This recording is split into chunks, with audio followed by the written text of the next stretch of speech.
Everyone, and welcome back to Ethelor Plays Go. Today I have an interesting topic that I want to talk to you all about today, which is how to learn Joseki. This is a very deep and difficult topic, but hopefully I can cover it all in a time that's useful for you. Um, so what are Joseki? Joseki are board positions that are described as having even outcomes. So one Joseki, which I'll try and show right now, is that we have this Hoshi stone. White approaches and black backs off. White slides, trying to take the corner. Black stops white from taking the corner, and then white extends and creates a base for the two stones. This is one of the simplest Joseki that you'll likely come across, and it's an even position, or was considered an even position for both players. So there are many different kinds of Joseki like this. What you might consider is that maybe black doesn't play this R14 move, but attaches to white instead. Then white will maybe try to react, black will extend, white will extend, defending the cutting point. Black will defend the corner, and then white will create a base, and black will also defend the cutting point. And so this is another more or less even position. And so we can already see one of the difficulties of learning Joseki, which is that there are a lot of them, and already in these two patterns, there's just so much that I glossed over or that I didn't cover. And so this can be a very deep topic and one that can be a lot of fun to study, but also can lead to a lot of time that wasn't spent in the most efficient way possible. So the common advice is not to learn Joseki, as I mentioned, and just to play the game. And through playing the games, you will eventually learn what different positions are even, and through that, you'll gain a natural understanding of Joseki. This can be good and bad advice. The pros of this advice is that you don't waste time learning variations that never appear or memorizing moves that you don't understand very well, and then when you play them, you'll inevitably get things wrong and then end up with lost games. It also means that you can focus on other parts of the game which might be more important for you.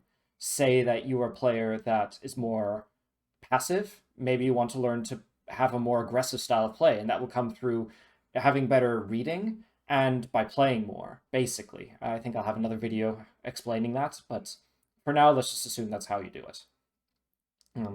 But there's some cons to this advice as well that I want to bring up.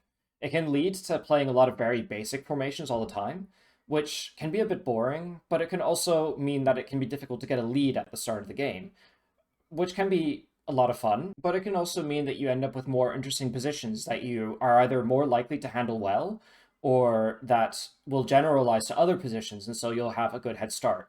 And so you can think of Joseki as building your armory of weapons to use. You just want to be careful that you don't end up like Aang does right here, covered in armor that he doesn't even know how to use, that don't even fit his style of fighting. But it's hilarious, and maybe you want to show up in a suit of armor. I know that I certainly do, and it's a lot of fun. So now I'll talk about moving on to why you should learn Joseki, and why the common advice has its strengths and it has its uses, but it can also be perhaps selling learning Joseki a little bit short. I want to start with a common proverb.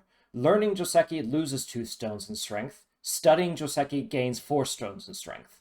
And I think that the exact amount of stones that it gains you or loses isn't very important. What matters is that there's a benefit to be had to learning Joseki and understanding things on a deeper level.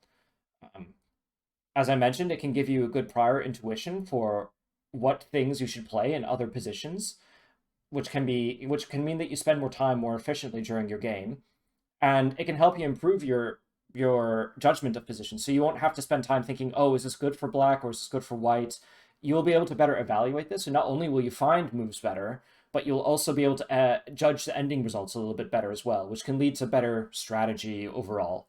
It can also win you some games if you start with an early advantage, and it will lead as well to fewer bad early game positions, which can be difficult to play from, although I think it's still a valuable experience to have in any case. However, as I mentioned, it's time consuming, it's inefficient, it's easy to forget all the different variations, and without a good teacher, it can be difficult to understand everything. So now that we've discussed the pros and cons, I'll finally discuss how we actually learn Joseki. So what you should do is begin with either a lost game, where something went wrong in the start, or you perhaps start with some moves that you want to learn more about because they're interesting or they come often and you struggle against them, these kinds of reasons. And that should already give you an idea of what you want to start studying. And so what you should do is find a resource on that is able to describe the different Josekis that come from the position that you started with. So an example would be Josekipedia or Idogo, which hosts the Joseki dictionary called Kogo's Joseki dictionary. There are books about Joseki as well, or you can consult your friendly neighborhood AI. Learn the reasoning for the different variations and keep notes perhaps in an SGF file so that you can test or experiment with things. And if you find things that you don't understand or that you struggle to make clear, then it's important to go to a stronger player. Say you go to Reddit or the Open Study Room or any other Discord or your local Go club, and to ask stronger players about the positions that you're uncertain about. And what this will do is will flesh out your understanding for the position, and it means that you can finally play in your games with some more confidence. Now, here's where things get a bit interesting.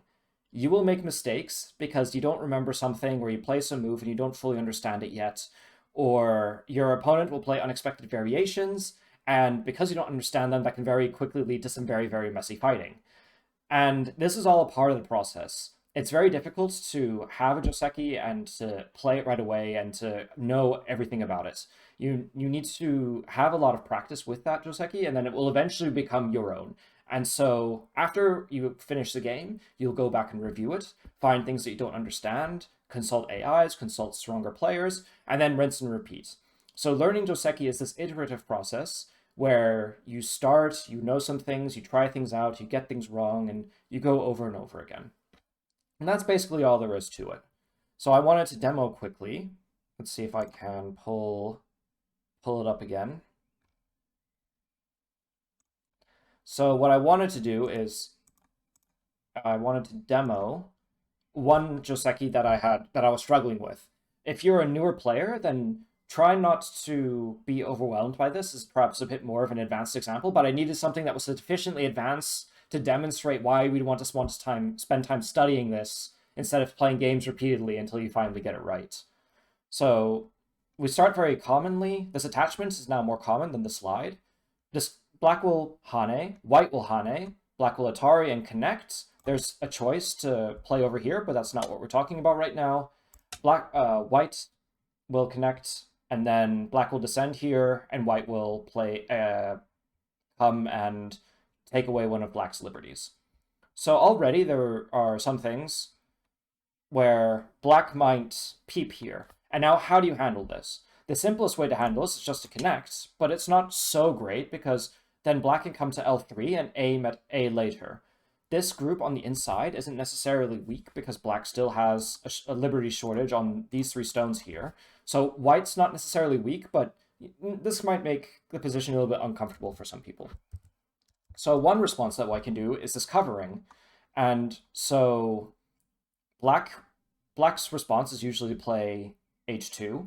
If black steps in, then white will descend, and black has fewer liberties than white, and so black dies. So black even has to play over here.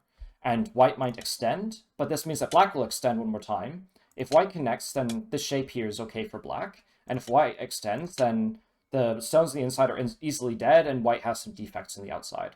So one interesting way that players have decided to deal with this is by cutting here. And you say, oh, this is kind of weird. We can just capture the stone, right? But there's a reason behind this. If white plays this jump, then if black extends, then white can Atari here and come up and play this move here. And so if black tries to break out again, white now has this Atari. So that's what these 2 moves here were for. So after black extends, white will block here, and if black tries to capture, then he's immediately dead. So has to come out over here, and this is a bit of a fight, and white has a bit of an advantage. So if you know, you can see already that there are some complications here. The move order is very, very difficult, and I've messed it up multiple times. So sometimes players will forget to make this exchange and just jump. And then if black plays over here, then first of all, you have to remember to play here. I'm not sure what happens if If black doesn't respond, black may just come out now, maybe. I'm not sure. Um, yeah, I still need to study the shape more. It's horrible. It's so difficult to understand.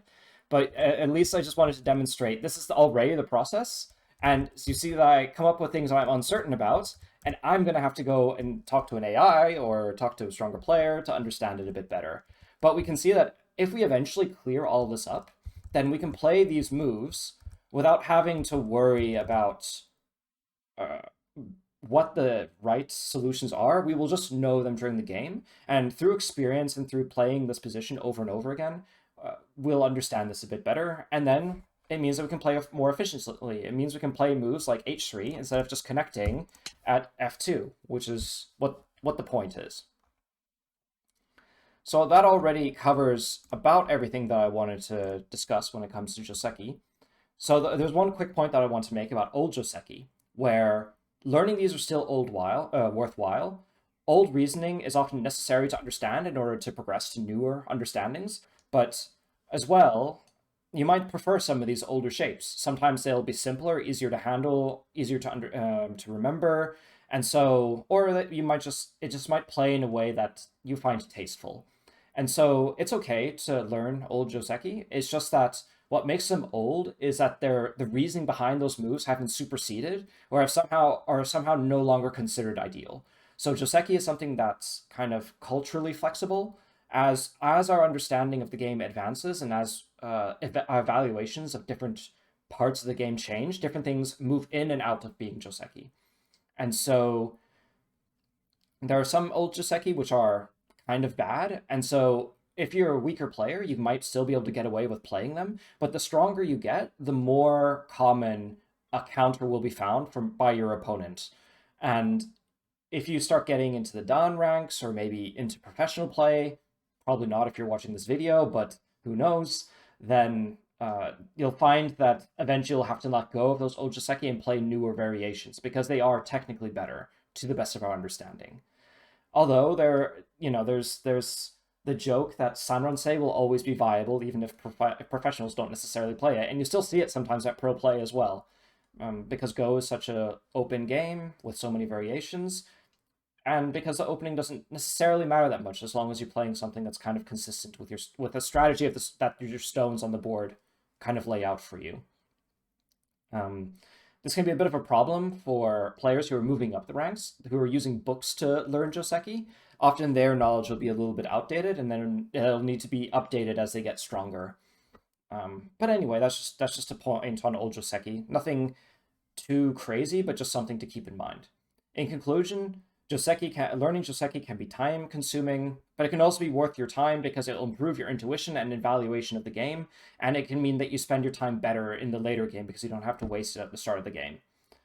I would advise not getting lost in branches that don't appear in your games. Your game should be the first and foremost decider of what you study.